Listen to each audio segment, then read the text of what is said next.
Just দেখো ফুলগুলো কি সুন্দর। তো আজকে তোমাদের সঙ্গে ভিডিওটা শুরু করছি বাড়ির এই ফুলগুলো দিয়ে। তো কেমন লাগছে সেটা বলো।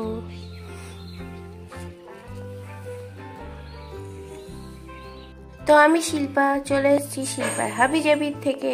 তো আজকে তোমাদের পনিরের রেসিপি করে দেখাবো, সিম্পল একটা রান্না, সবাই করো। তো এটাই আমি আমার স্টাইলে করে দেখাবো, কম মশলা দিয়ে। তো দেখো এখানে পনির কেটে নিয়েছি আমি কিউব কিউব করে, আর এখানে আলু পটল দিয়ে বানাবো। আর এটা গাছেরই টমেটো আমাদের, আমি যেহেতু গ্রামের বাড়িতে এসেছি তো গাছেরই টমেটো, তো টমেটোর কালারটা ঠিক এরকম হয়েছে।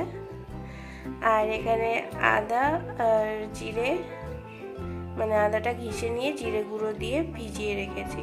তো চলো রান্নাটা শুরু করা যাক। তো দেখো আমি গ্যাস ধরিয়ে কড়াই বসিয়ে দিয়েছি।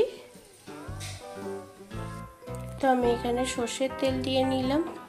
তো তেলটা গরম হলে আমি পনিরগুলোকে প্রথমে ভেজে নেব। তো আমি এখানে তেলের মধ্যে দিয়ে দিচ্ছি একটু লবণ। তো দেখো তেলটা গরম হয়ে গেছে, তেল থেকে ধোঁয়া উঠছে। তো এইবার দেবো আমি পনিরগুলোকে এক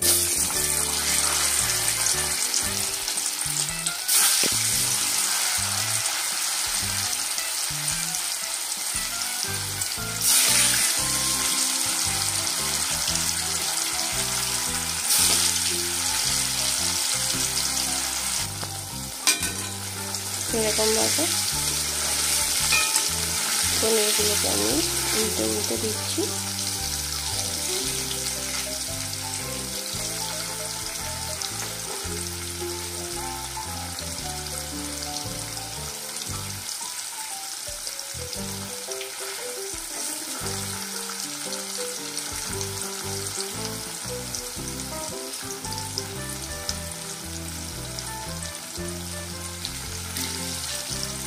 তো এই পনিরগুলো ভাজা হয়ে গেছে, এগুলো আমি এবার উঠিয়ে নেব। তো এই যে আমি তুলে নিয়েছি, এবার বাকি পনিরগুলো আবার দিয়ে দেব।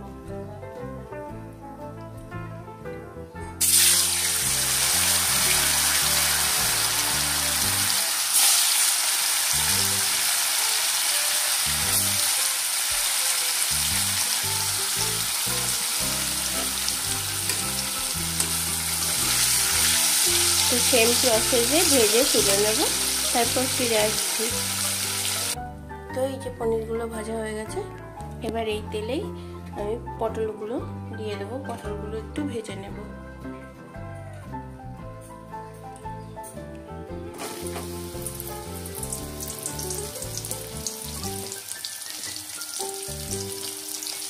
মায়ের রান্নাটা করতো, যেহেতু আজকে বৃহস্পতিবার, মাকে একটু হেল্প না করলেও হয় না। তো তাই মাকে হেল্প করার জন্য আমি আজকে রান্নাটা করছি।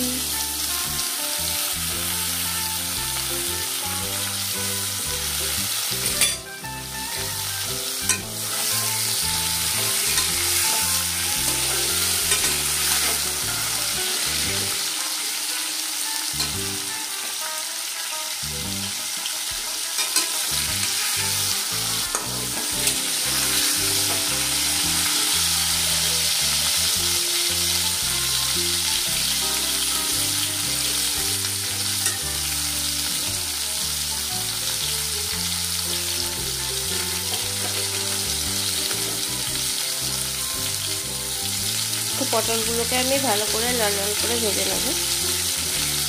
তো দেখো পটলটা মোটামুটি ভাজা হয়ে গেছে, এর মধ্যে আমি এবার আলুগুলোকে দিয়ে দেবো, দিয়ে একসঙ্গে ভেজে নেব।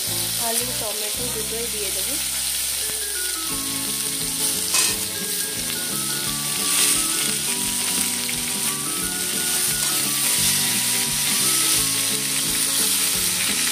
সেগুলোকে একসঙ্গে ভেজে নেব।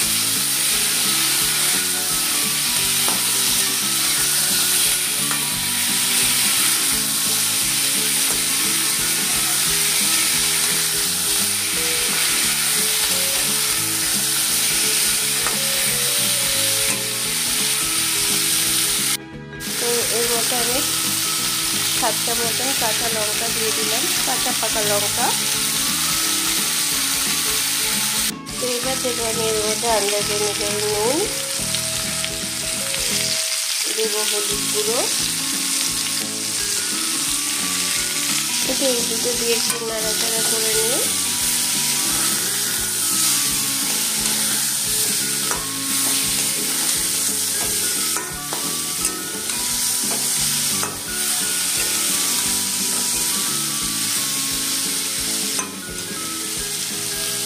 এর মধ্যে দিয়ে দেবো আমি এবার এই যে আদা জিরে।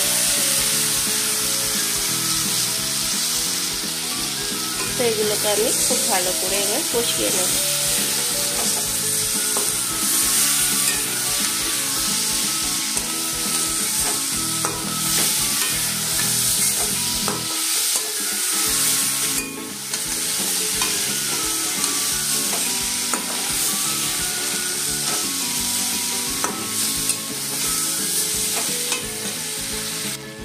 এখানে দেবো আমি জাস্ট কয়েকটা দানা মিষ্টি,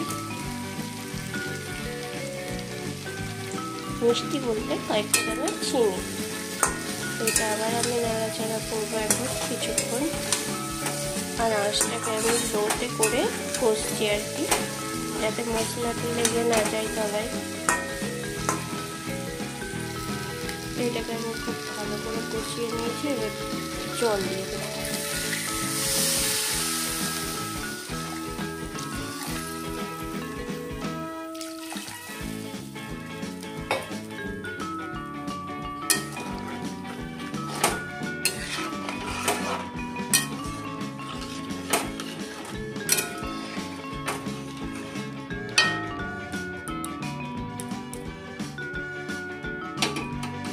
ঝোলটা একটু ফুটে উঠলে তারপরে আমি এর মধ্যে পনিরটা দিয়ে দেবো।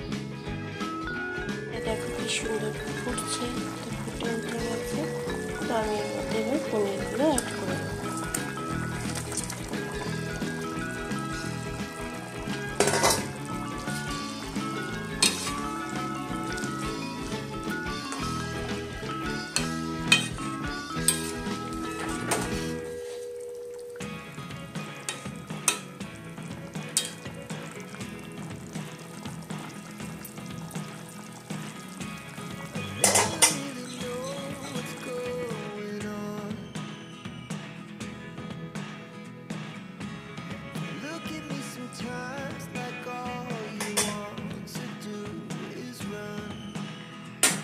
তো পনিরটা অ্যাড করার পরে আমি এর মধ্যে দিয়ে দেবো 1 হাতা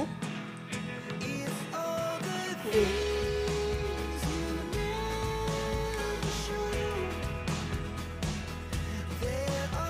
তো আমি 1 হাতার জায়গায় এখানে 2 হাতা দুধ দিয়ে দিয়েছি। এটার টেস্টটাই পাল্টে যাবে। অবশ্যই রান্নাটা ট্রাই করো, তোমাদের অবশ্যই খুব ভালো লাগবে। তো আমি এটা আবার কিছুক্ষণের জন্য ঢাকা দিয়ে দেবো।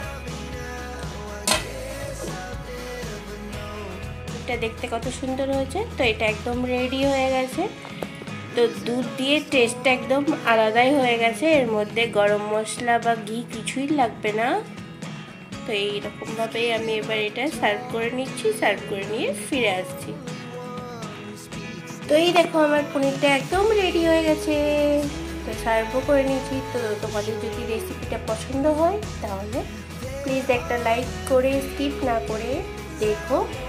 তো আজকের মতন টাটা, সবাই খুব ভালো থেকো।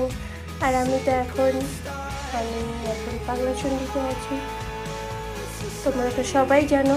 তো সবাইকে ঠিকঠাক মতন সাপোর্ট করতে পারছি না। তো আমি ফিরে গিয়ে আবার সবাইকে ঠিকঠাক সাপোর্ট করবো। একটু ম্যানেজ করে নিও আর সবাই আমার পাশে থেকো। তো টাটা আজকে। তো আমি এখন কি খাচ্ছি দেখো, বাটিতে টক দই নিয়ে নিয়েছি। তো আমি এখন ঘরে পাতা টক দই খাচ্ছি।